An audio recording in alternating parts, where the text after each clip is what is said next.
Denise Amber Lee, the unfortunate caller whose call for help was never heard, and she died. Many of us make multiple calls to our friends and family throughout the day. Usually these kinds are a representation of our bonding with our loved ones, and sometimes these calls are a medium to convey something important. But if I ask you, have you ever received a call where the caller was at the edge of dying and tried to reach out for help? What would be your response on January 17th? The call of a helpless Denise Amber Lee for help turned out to be a path of her death. Welcome to AF Crime, the channel that brings you fascinating crimes all around the world. If you're interested in this kind of content, this channel is for you.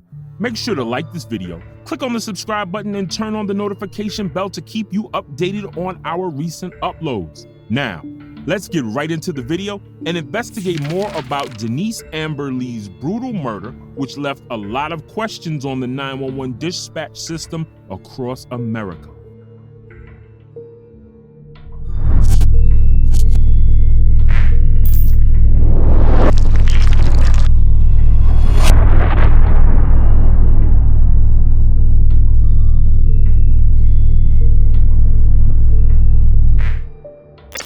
"21-year-old Denise Amber Lee belongs to Charlotte County, Florida. Her father, Sergeant Rick Goff, was a police officer in the local area. The family was living in the neighborhood for many years now and was greatly loved by all.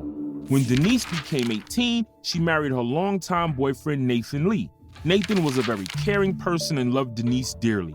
He also got her a heart-shaped aesthetic ring for their wedding. It was so adored by Denise that she never left the ring on her finger. By the age of 21, the couple became parents to two wonderful boys, and it seemed to Denise that her family was complete. She enjoyed her husband Nathan's company a lot and had made a habit of calling her husband right in his free time at the office. It was a working Thursday on January 17, 2008, and Nathan was already at work when she called him. It was almost 11:21 a.m. in the morning.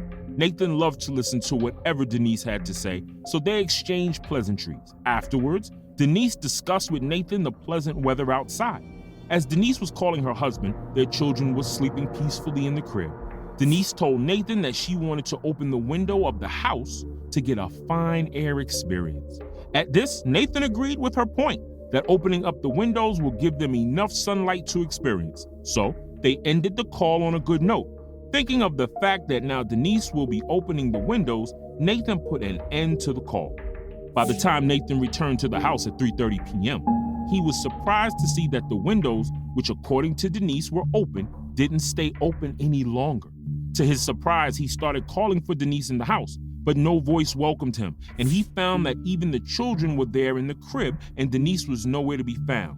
This was highly unlikely of Denise, as she never left her children alone. Panicked, Nathan Lee immediately informed 911 about the disappearance at 3:45 p.m. Here, he informed the dispatcher that his wife was missing from their house.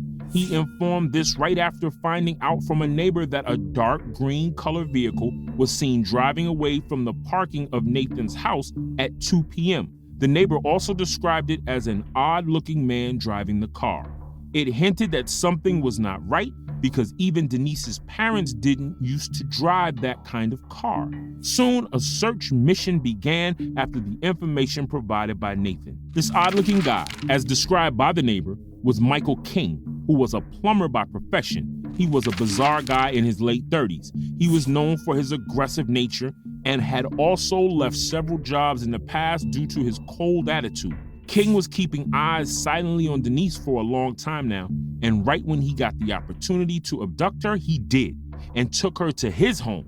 His home was in Northport, Florida, which involved a long drive, and several eyewitnesses had seen Michael driving to Northport that day.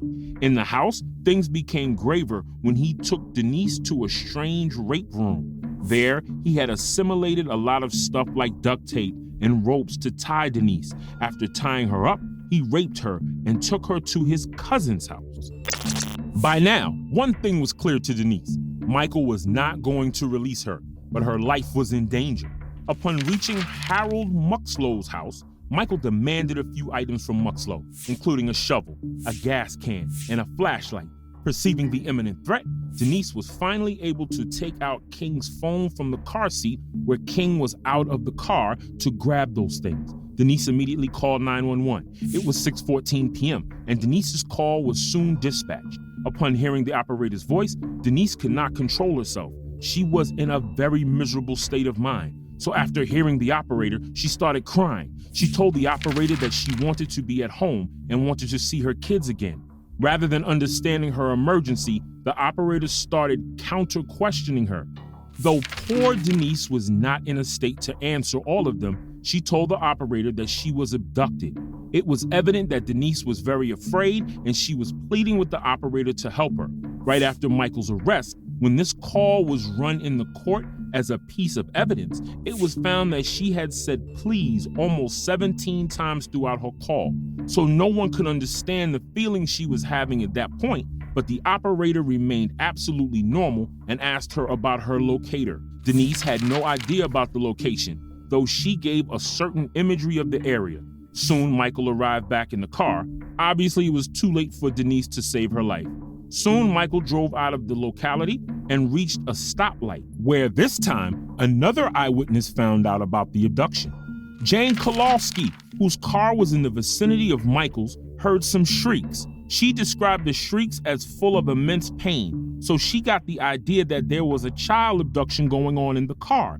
She was able to make out Denise's silhouette in the car. She became positive that Michael was up to something wrong. So at 6:30 p.m., she called 911, informed them what she had seen. Yet, she was mishandled and no help arrived on the site.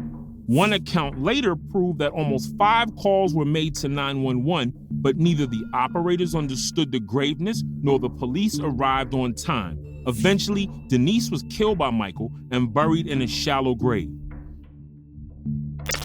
Due to Nathan's efforts that night, the police finally comprehended the gravity of the situation. Denise's appearance was released to all the checkpoints, and it was also broadcast on the news as an alert. Nathan also informed the cops about the details. He explored about the strange green vehicle.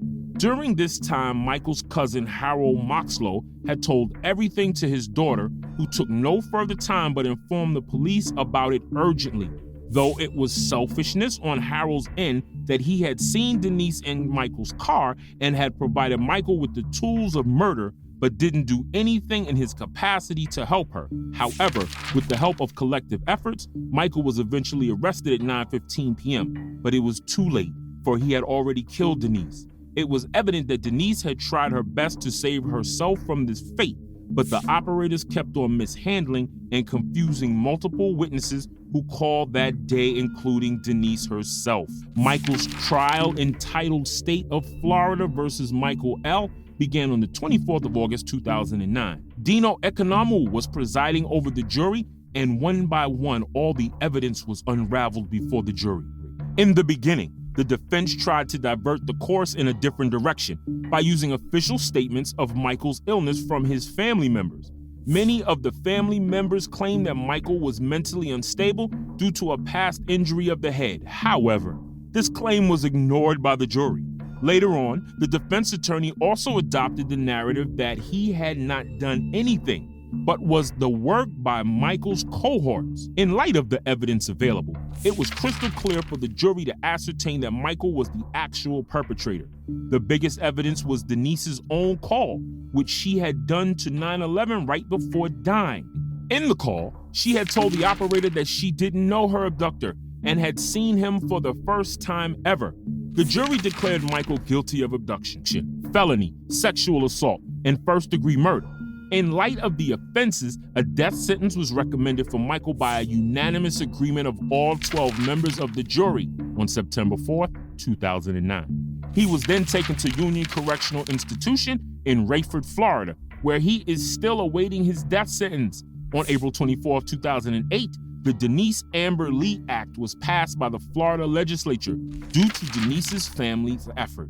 The act highlighted the significance of optional training for 911 dispatchers. The imprisonment and death sentence of the culprit, though, could give some peace to the Lee family and Denise's parents, but it could still not bring the beautiful Denise back.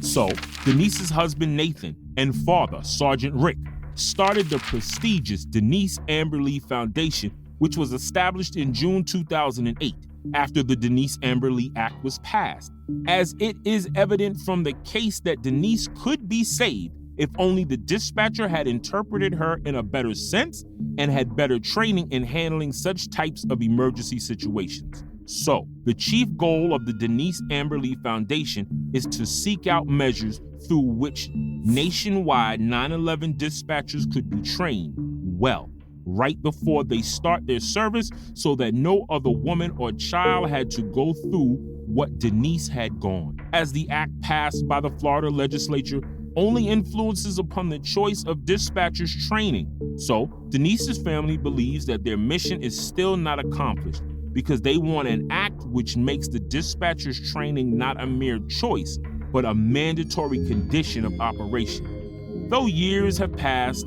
yet Denise's legacy continues to live on and creates awareness about the significance of essential training for dispatchers.